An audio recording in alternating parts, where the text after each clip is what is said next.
Welcome back for another week of Daily Fantasy Golf. I'm Chris Terrell, and I'm here for dailyfantasysportsrankings.com, DFSR.com for short. We're here this week going over my favorite picks for the DFS PGA tournament this weekend, the Quicken Loans National, coming to you from TPC Potomac at Avenel Farm in Potomac, Maryland.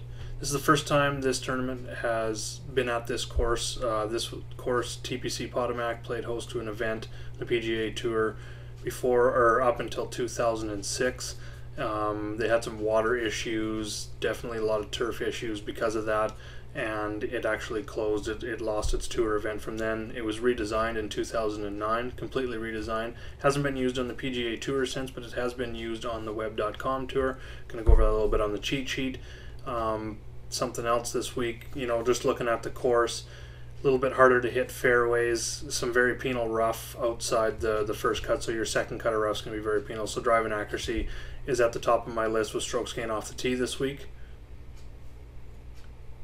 And then also be looking at strokes gained approach, because those are the players that you're going to find up at the top of the leaderboard come Sunday. And then some strokes gained around the green. We've got some Scottish style bunkering.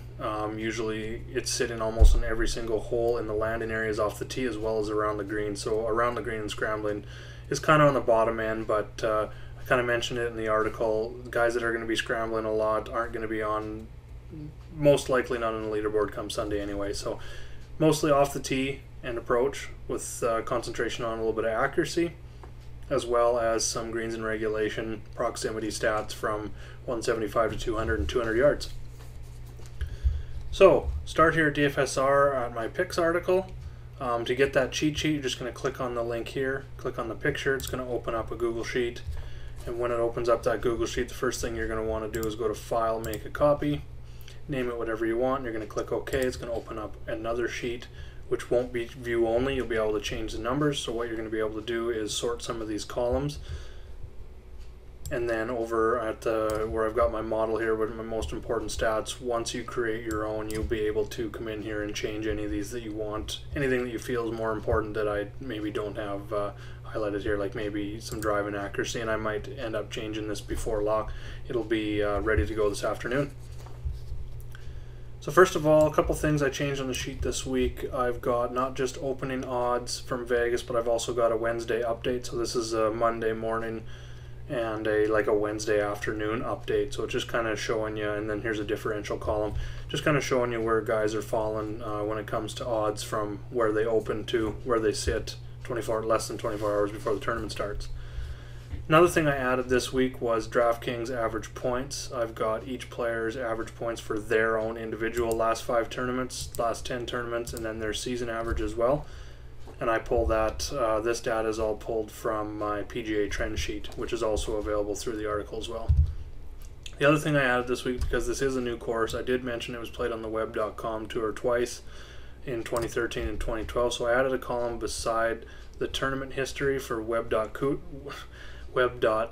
tour on this course, and some of the guys that have some of the statistics there. So you can go, if you want to see 2013, you go data sort A to Z for lowest to highest in that 2013 column, and you can see the guys here that have played there.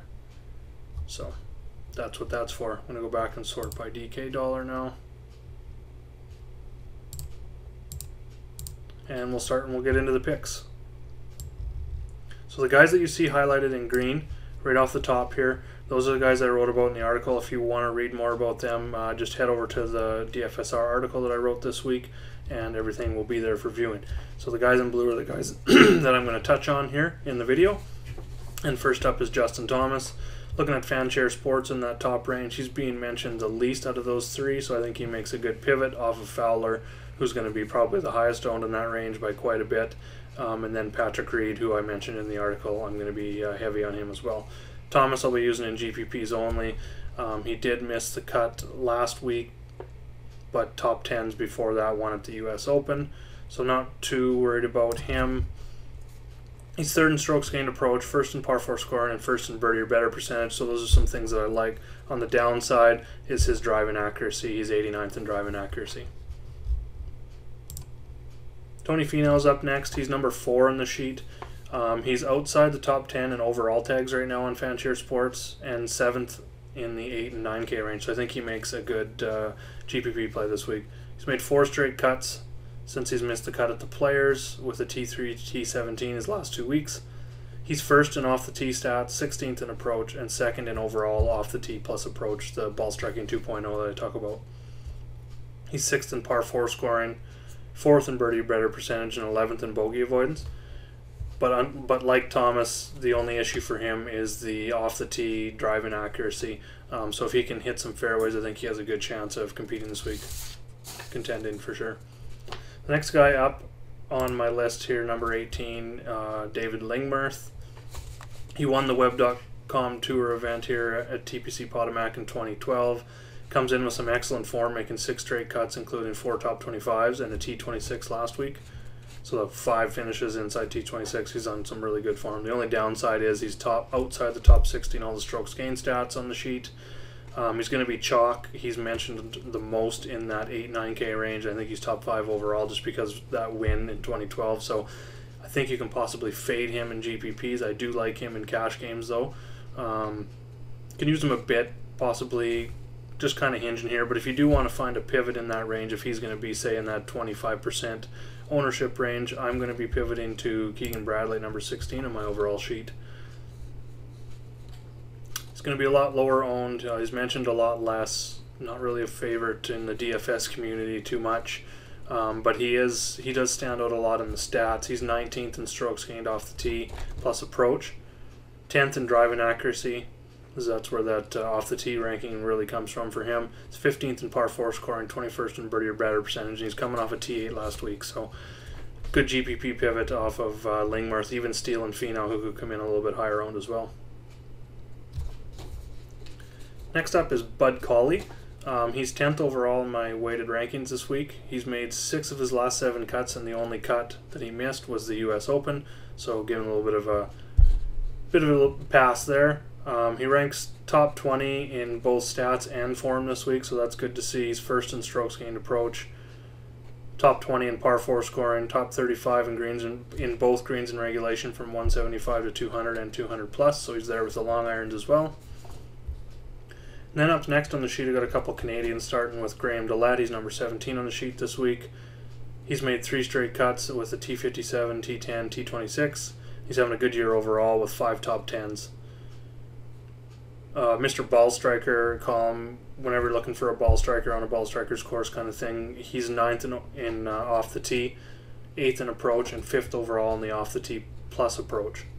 33rd in driving accuracy, 5th in good drive percentage, 3rd and 8th, so he's top 10 in both greens and regulation from 175 to 200 and 200 plus in the sheet, and he's 14th in birdie or better percentage. So I'm going to ride kind of his hot streak right now and jump on board with Graham Dillette again. I'm going to try and not jinx him on Twitter this week, so feel safe to use him. The next Canadian I got up here, I don't know, there we go, way down at the bottom, nice value under 7K, is Adam Hadwin. He's played here at TPC Potomac on the Web.com Tour in both 2013 and 2012. Finishes, as you can see, 47th and 25th.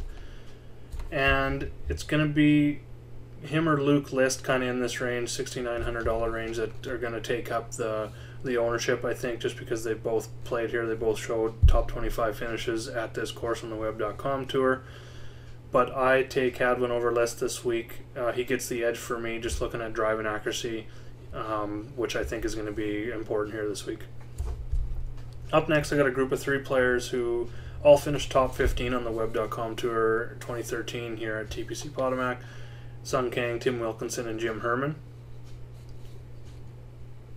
I like Herman the best. He's going to be the highest owned. He's been mentioned the most out of these 3 by quite a bit. Looking at his strokes gained statistics, he's 26th or better in all except for the around the green, and he's 2nd in driving accuracy and 1st in good drive percentage, so he stands out as the best play out of those 3. Tim Wilkinson's going to be in that 1%, 2% range most likely. Finished 10th here in 2013. Top 50 in strokes gained tee to green overall, so I think for him it's more about just making a cut. I don't think he's got the top 10, top 25 upside, but he's going to be low owned. And then Sung Kang, his form has been off quite a bit since he was hot there back in April, May.